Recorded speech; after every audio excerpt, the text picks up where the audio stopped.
Welcome back to the Angry Man Podcast with Jason and Greg. Before I jump into this video, I would like to welcome back all patrons to the channel. Thank you for your support. It is much needed as we grow AM Sports Media to 30,000 subscribers. Thank you. And if you're new to the channel, again, this is AM Sports Media, the Angry Man Podcast, where we're always dropping boxing related content. So make sure you hit the subscribe button. And all of you, make sure you hit the like button or the dislike button if you don't like the content, but make sure you are interacting. Now, let's jump into this video.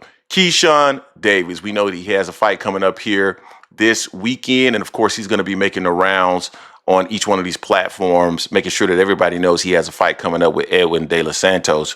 And of course, every time you put a mic in front of Keyshawn Davis's face, there's going to be a conversation about Gervonta Davis. However, in this particular interview, he says something that was much different than what I'm used to from a Keyshawn Davis perspective.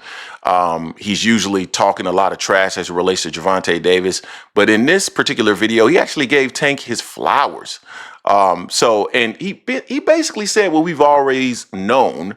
But I'm glad that Keyshawn has admitted this. And this is part of the reason why I like Keyshawn Davis and why I segregate him from the typical Terrence Crawford kind of team member, if you will.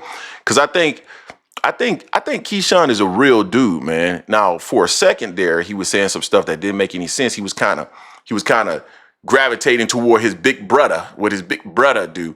But in this particular case, I see he is shifting back to who I believe Keyshawn Davis truly is, a real dude, and that's why I like him. So I'm going to play this clip. This clip is courtesy of Sean Zattel in his channel.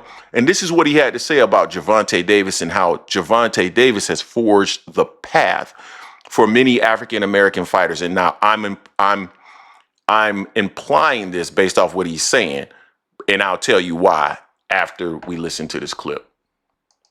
Well, I would be contradicting myself if I said him going to fight Jake Paul is affecting my plans. Because I always said that I'm not going off of nobody else. I'm going off of me.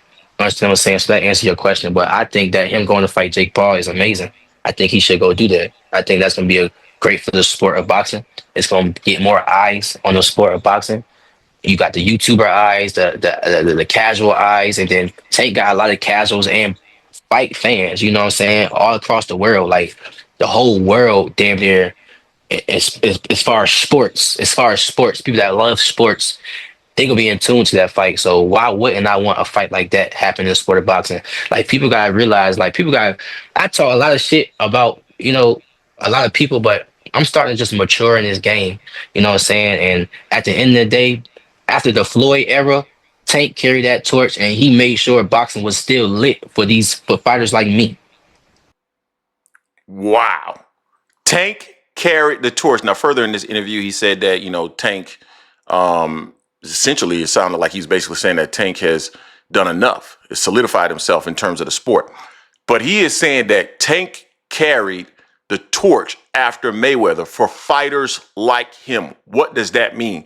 Fighters like him, he's talking about African-American fighters. Tank has been the face of boxing, at least for African-American fighters. And in my opinion, he has been number 2 behind Canelo Alvarez. And so he's giving him his flowers. At the end of the day, many people are going to say that they don't like what Gervonta Davis has done in the sport. We talk about whether or not he's truly won a title or,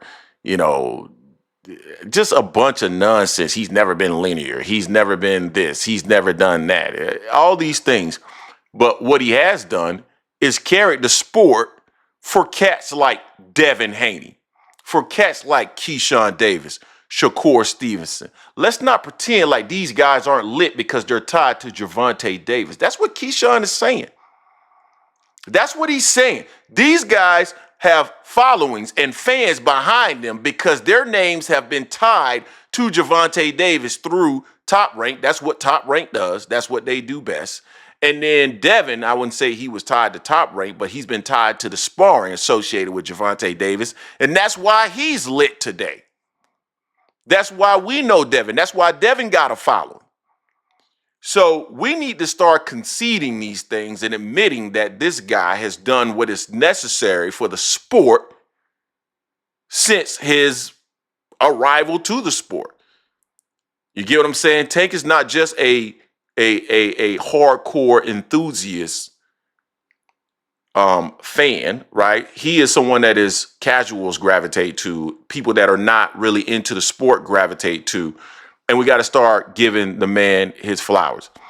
I like that Keyshawn stated this, and it does show his level of maturity because we are seeing him recognize and realize exactly what the sport is about. It's not just about, oh, well, we need to see the best fighting the best for sure, but it's also about that entertainment value, and he understands that as well. And what's so interesting as it relates to Gervonta Davis is that everybody can do Gervonta Davis related things except Gervonta Davis, right? Gervonta Davis can't fight Pitbull Cruz, but everybody else can.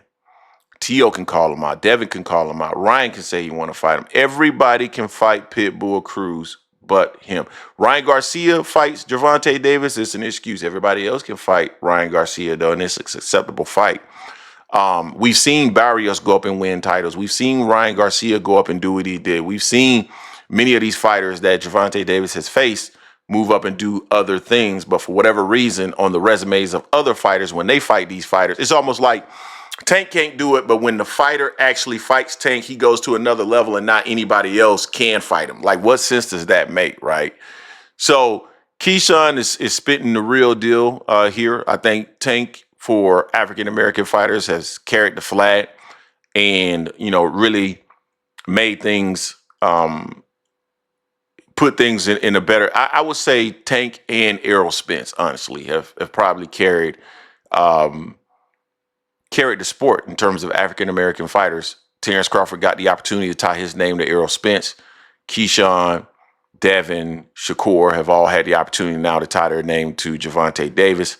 And coincidentally, all of those fighters are tied to PBC. So PBC has done a masterful job in promoting their fighters, or managing their fighters, because they're not promoters.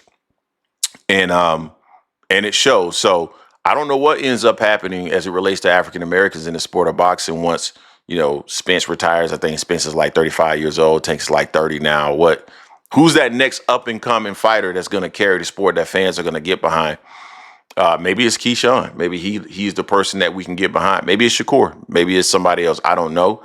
But if I had to guess, I think Keyshawn has the personality to be that dude versus the other guys that have been mentioned. So you guys let me know what you think in the comment section in regards to what Keyshawn Davis had to say. Is he legitimate in what he's saying in regards to Gervonta Davis? Personally, I think he is, and I think it shows growth and maturity in the sport. Let me know what you think in the comment section. Don't forget to hate, like, comment, and subscribe. This is the Angry Man Podcast, AM Sports Media, and I am out.